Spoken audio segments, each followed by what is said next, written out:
Hi guys, good morning. என்ன பாவம் பண்ணேனே தெரியலங்க. ஆமாங்க, சில டைம் இப்படி நிறைய டைம் யோசிச்சு அழுதுருக்கேன். எனக்கு ஏன் ப்ரீமெச்சூர் பேபி பிறக்கணும், நம்ம ஏன் என்ஐசியில் இவ்வளோ ஸ்ட்ரகிள் அனுபவிக்கணும். ஸோ இப்படி நான் அழாத நாளே இல்லை. எனக்கு ஏன் ப்ரீமெச்சூர் பேபி பிறக்கணும் அப்படின்னுட்டு. ப்ரீமெச்சூராக பிறந்தவங்களுக்கு தெரியும் அது எவ்வளோ ஸ்ட்ரகிள் அப்படின்னுட்டு. அந்த குழந்தைய வெளியே கூட கூப்பிட்டு வராமல் ரூம்லேயே வச்சு ஒரு 6 மாதம் 1 year வச்சு ரூம்லேயே வச்சு அவங்களும் இருந்து அதை ஃபேஸ் பண்ணவங்களுக்கு தெரியும். நான் நிறைய டைம் ஃபீல் பண்ணியிருக்கேங்க. நான் பார்த்தீங்க அப்படின்னா என்னோடய ப்ரெக்னென்சியில் டாக்டர் சொன்ன எல்லாத்தையுமே ஃபாலோ பண்ணேன். குறை மாதம் பிறக்கக்கூடாது அப்படின்றதுக்காக அந்த இன்ஜெக்ஷன் போட்டேன்.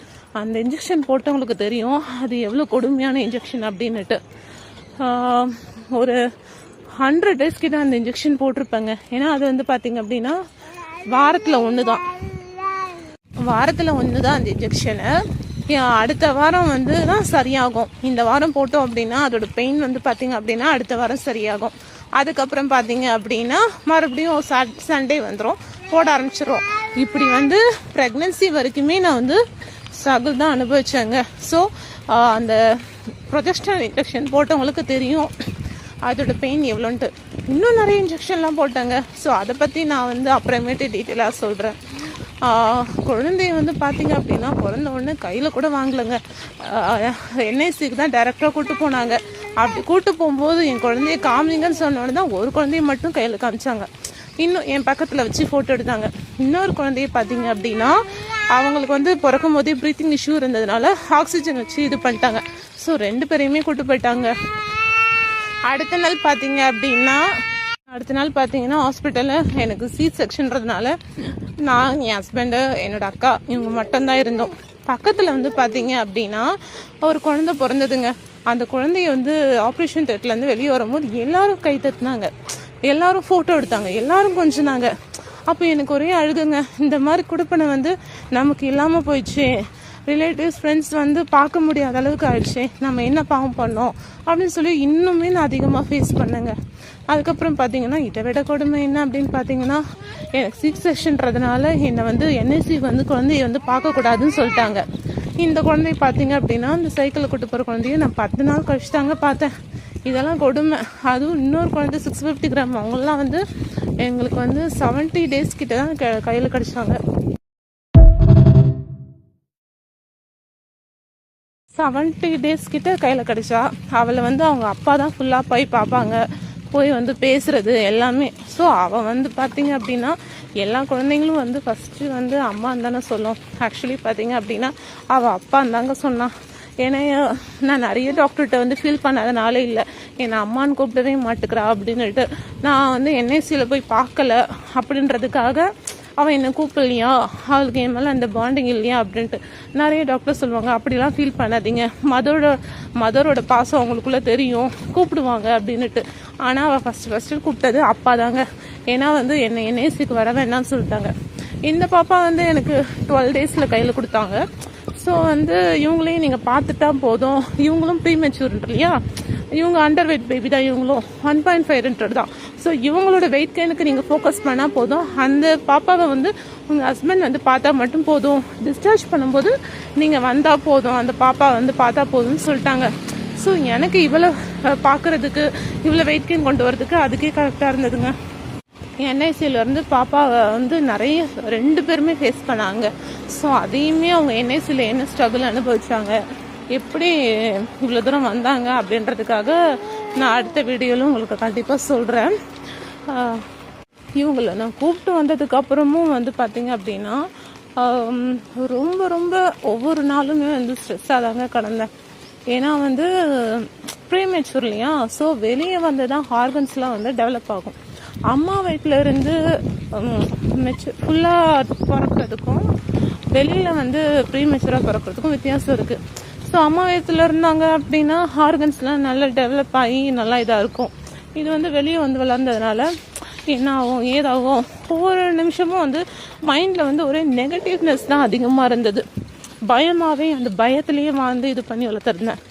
டாக்டர்கிட்ட போகும்போது ஒவ்வொரு டைமும் நான் கேட்பேன், நல்லா இருக்காங்களா, வெயிட் கெயின் ஆகுதா, எந்த இஷ்யூஸுமே இல்லைல்ல அப்படின்னு சொல்லிட்டு கேட்டுக்கிட்டே இருப்பேங்க.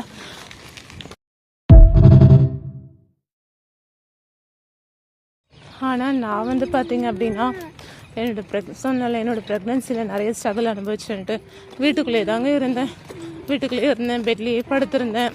அது வந்து அதை விட பெரிய விஷயம் எதுவுமே இல்லைங்க. அதுக்கப்புறம் பார்த்தீங்க அப்படின்னா பாப்பாவையும் ரூம்லேயே வச்சுக்கணும் அப்படின்ற மாதிரி சொன்னாங்க. ஆனால் நான் பாப்பா வந்து 70 டேஸில் என் கைக்கு கிடைச்ச பிறகு கொஞ்ச நாள் தாங்க ரூமில் இருந்தேன். ரொம்ப பயந்து வாழ்ந்தோடனே நம்மளோட ஹெல்த் இஷ்யூஸ்மே வந்து ரொம்ப பாதிப்படையுது. ஸோ அதனால் வந்து நான் அவளை வெளியே கொண்டு வந்துட்டேங்க. வெளியில் மீன்ஸ் ரொம்ப வெளியிலலாம் கூட்டு போக மாட்டேன். எங்களோட பார்க்கிங்கில் அங்கே வச்சுப்பேன், அப்படியே நின்று ரோட்டில் வெடிக்க பார்ப்பேன். நான் வந்து டாக்டர்கிட்ட இதை பற்றி டிஸ்கஸ் பண்ணேன். சார் இந்த மாதிரி வந்து பார்க்கிங்லையாவது வைக்கலாமான்ட்டு. தாராளமாக நீங்கள் வெளியே கூட கூட்டு போங்க, ஒன்றும் ப்ராப்ளம் இல்லை, பாப்பா நல்லா தான் இருக்காங்க அப்படின்னு சொல்லுவாங்க. ஆனால் நான் வந்து உங்களை பார்க்கிங்கில் மட்டும் தான் வச்சுருப்பேன். நான் போகாத டாக்டரே இல்லை. எனக்கு வந்து இன்னொன்று ஒன்று சொல்லிட்டாங்க, பாப்பா நல்லா இருப்பாங்க, ஆனால் ஹைட்டு மட்டும் கொஞ்சம் இதாக இருக்கும். ஹைட்டு வந்து என்ன 650 கிராம்ன்றதுனால ஹைட்டு மட்டும் கொஞ்சம் கம்மியாக இருப்பா அப்படின்ற மாதிரி சொன்னாங்க. குட்டியாக இருப்பா அப்படின்னாங்க. எனக்கும் குட்டியாக இருப்பாளா, எப்படி குட்டியாக இருப்பா, எனக்கு ஒன்றுமே புரியல. நான் இதை பற்றி இன்னும் 2 டாக்டர்கிட்ட சொன்னேன். ஸோ இந்த மாதிரி என்ஐசியில் சொல்கிறாங்க பாப்பா குட்டியாக தான் இருப்பாங்க அப்படின்னுட்டு. அப்போது சில டாக்டர்ஸ் என்ன சொன்னாங்க அப்படின்னா, உங்களுக்கு வந்து 2 பாப்பாவுமே சேர்த்து அப்படி இருந்து 2.500 கிட்ட வராங்க வெயிட்டு. ஸோ குட்டியாலாம் இருக்க மாட்டாங்க, நார்மலாக தான் இருப்பாங்க, நல்ல வெயிட் கெயினாக தான் இருக்குது உங்களுக்கு, அதனால அவங்க நார்மலாக தான் இருப்பாங்க அப்படின்னு சொல்லிட்டாங்க. அப்புறம் போக போக என்ன மைண்டில் தோணுச்சு அப்படின்னா, ஓகே குட்டியாக இருந்தால் என்ன, ஆரோக்கியமாக இருக்காளா, நல்லா இருக்காளா, அது போகும். ஏன்னா எல்லாமே நம்ம எக்ஸ்பெக்ட் பண்ண முடியாதுல்ல, நம்ம எதிர்பார்க்குறது எல்லாமே பர்ஃபெக்டாக அமையாதுல்ல. அதனால அவள் வளர்ந்தாதாங்க தெரியும், அது ஒரு 3-4 வயசில் தான் அவங்களோட க்ரோத் வந்து தெரியும் அப்படின்னு சொல்லிட்டாங்க. ஸோ அது வரைக்கும் நம்ம ஏன் டென்ஷன் ஆகிக்கணும் அப்படின்னு சொல்லிட்டு அதை நான் அப்படியே ஃப்ரீயாக விட்டேங்க. ஆனால் இப்போ பார்த்தீங்க அப்படின்னா இந்த பாப்பா எந்த மாதிரி வளர்றாளோ அதே இன்ச்சுக்கு தான், 1 இன்ச்சு வேணால் கம்மியாக வளர்றான், அதே தாங்க வளர்றா. குட்டியாக இருந்த மாதிரிலாம் எனக்கு தோணலை. இப்படி 1 வருஷமாக ஃபீல் பண்ணேங்க. பர்த்டேக்கு வந்து நிறைய பேர் இன்வைட் பண்ணும்போது தான் எனக்கு அதுக்கான கிளாரிட்டி வந்து புரிஞ்சுது.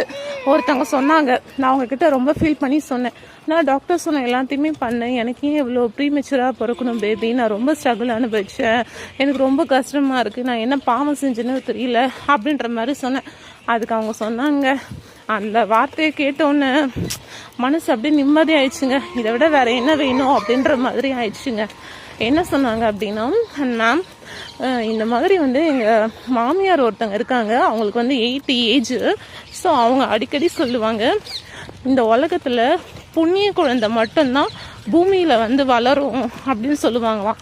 ஸோ அதை கேட்டோன்னே இதை விட வேறு என்னங்க வேணும், நம்ம குழந்தை வந்து புண்ணிய குழந்தை அப்படின்னு சொன்னோன்னே நமக்கு வேறு என்ன வேணும். அவள் இந்த பூமியில் வந்து வளரும்போது எனக்கு ரொம்ப கஷ்டமாக இருந்தது, எப்படி வளருவா, எப்படி வருவான்ட்டு. அவள் புண்ணிய குழந்தை, அதனால தான் பூமியிலேருந்து வளர்றா அப்படின்னு சொன்னோன்னே எனக்கு வந்து இதை விட சந்தோஷம் வேறு எதுவுமே இல்லைங்க.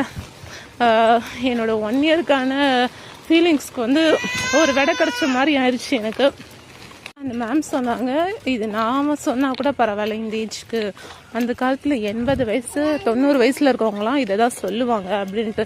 ஆமாங்க, முன்னோர்கள் சொல்கிறத வந்து நம்ம வந்து கண்டிப்பாக வந்து நம்பணும். ஏன்னா எனக்கு அதில் ஒரு நம்பிக்கை இருக்குது.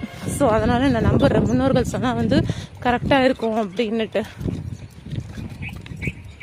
உங்கள் குழந்தை வந்து ப்ரீமேச்சராக பிறந்து நீங்கள் எவ்வளோ ஸ்ட்ரகிள் அனுபவிச்சிங்க, என்னெல்லாம் ஃபேஸ் பண்ணீங்க அப்படின்னு சொல்லிட்டு எனக்கு கீழே கமெண்ட் பண்ணுங்க. இப்போ எப்படி இருக்காங்க அப்படின்னுட்டு சொல்லுங்கள். என்னோடய வீடியோ பிடிச்சிருந்தது அப்படின்னா லைக் பண்ணுங்கள், ஃபாலோ பண்ணுங்கள்.